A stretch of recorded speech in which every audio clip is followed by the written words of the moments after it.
आप अगर हमारे चैनल से नए जुड़े हो तो हमारे चैनल को सब्सक्राइब जरूर करिएगा। आज पूरे 2 साल हो गए हैं। आज ही की अमावस्या को मैंने अपने मित्र गोपाल को अपने सामने खोया था। मैंने उसको रोका भी था, लेकिन उसने मेरी एक न सुनी थी।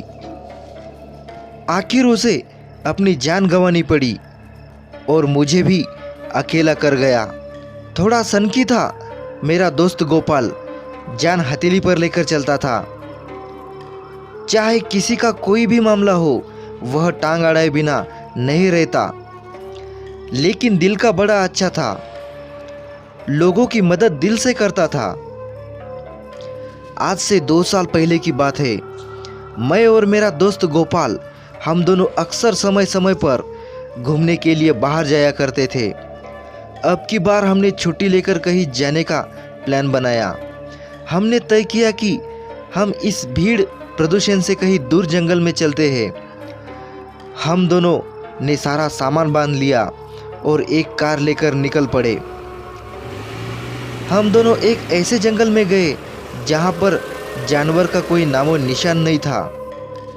हाँ, छोटे छोटे जानवर तो थे, लेकिन जान को कोई खतरा हो ऐसी कोई बात नहीं थी। इसलिए हम दोनों बिल्कुल निश्चित थे। हम तकरीबन 60 किलोमीटर आगे आ चुके थे, लेकिन हमने एक भी गाड़ी नहीं देखी। सड़क पूरी खाली थी।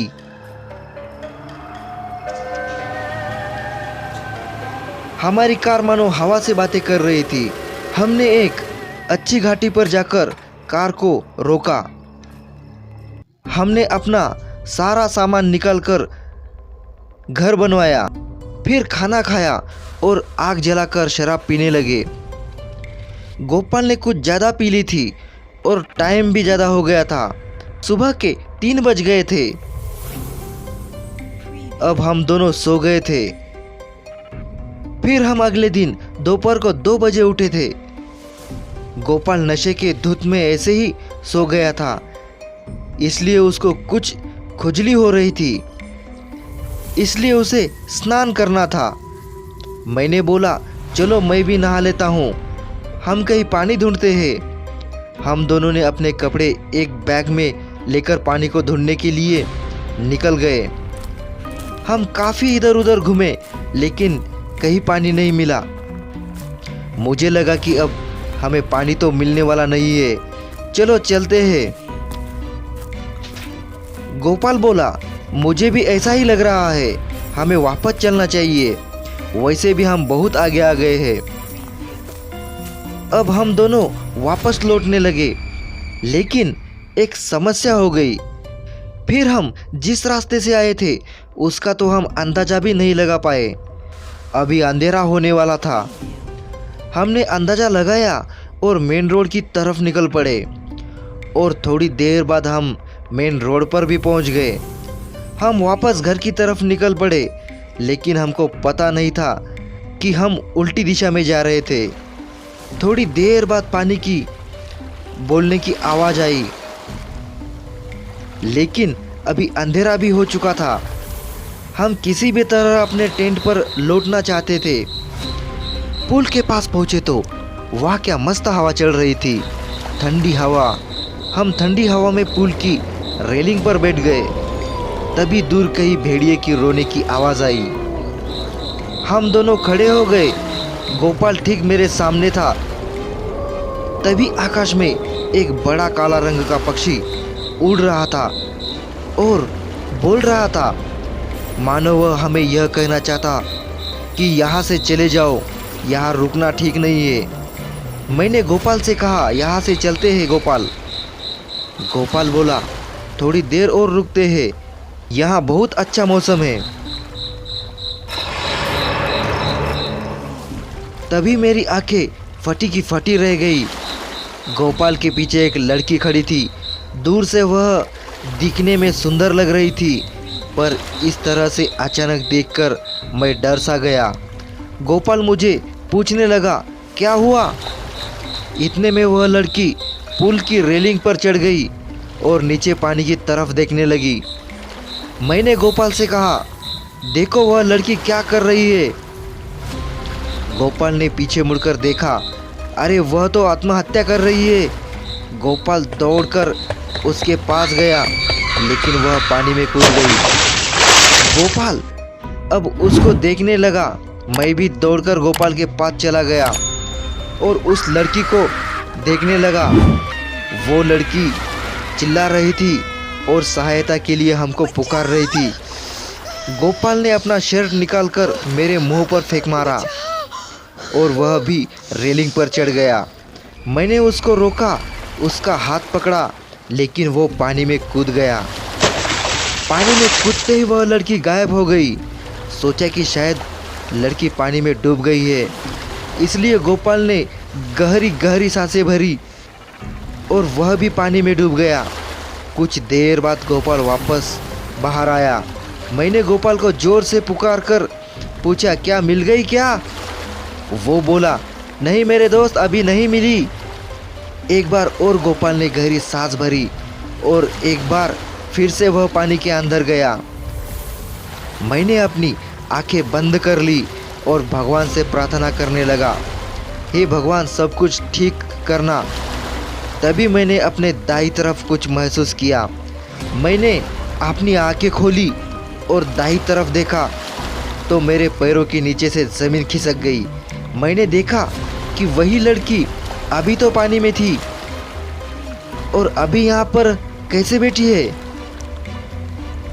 मैंने गोपाल को आवाज़ लगाई, गोपाल गोपाल, यह लड़की तो यहाँ पर आ चुकी है, तुम भी जल्दी से ऊपर आ जाओ।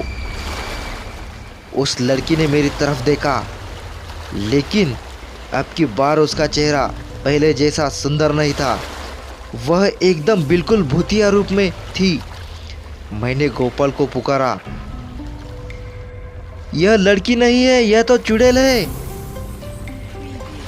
गोपाल वहीं पर खड़ा हो गया और वह हिल भी नहीं पा रहा था। गोपाल के हाथ पैर ठंडे पड़ चुके थे। अब पहली बार किसी चुड़ैल को इतने करीब से देखा था और मैंने तो पैंट में ही पेशाब कर दी। वह लड़की मुझसे बोली, तुम चिंता मत करो, मैं तुम्हें कुछ नहीं करूंगी, मैं तुम्हारे दोस्त को खाऊंगी। अब मेरी धड़कनें बढ़ने लगी और मैंने गोपाल को बोला, गोपाल गोपाल जल्दी से पानी से बाहर निकलो, नहीं तो ये चुड़ैल तुम्हें खा जाएगी।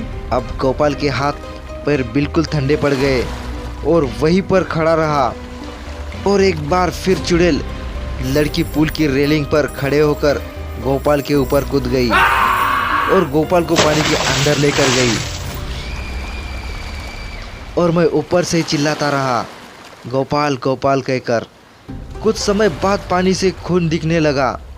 अब मैं समझ गया था कि अब मेरा दोस्त गोपाल इस दुनिया में नहीं रहा और इस सदमे को मैं सहन नहीं कर सका और वहीं पर बेहोश होकर गिर पड़ा।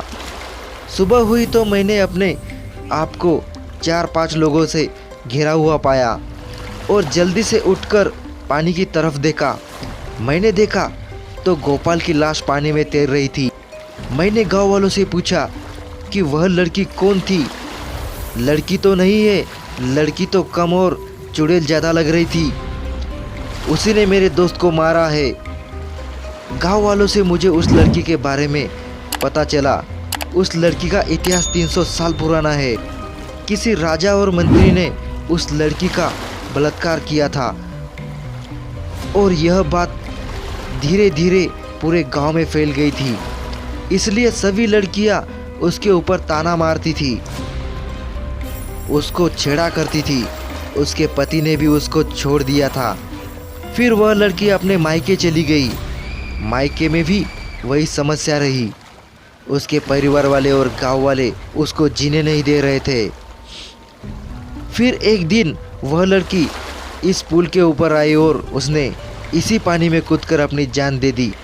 तभी से वह लड़की सभी लोगों को जान से मारकर उनका खून पीती है। गांव वालों ने यह भी बताया था कि यदि वह लड़की 117 लोगों का खून पी लेगी तो वह फिर से एक सुंदर स्त्री बन जाएगी।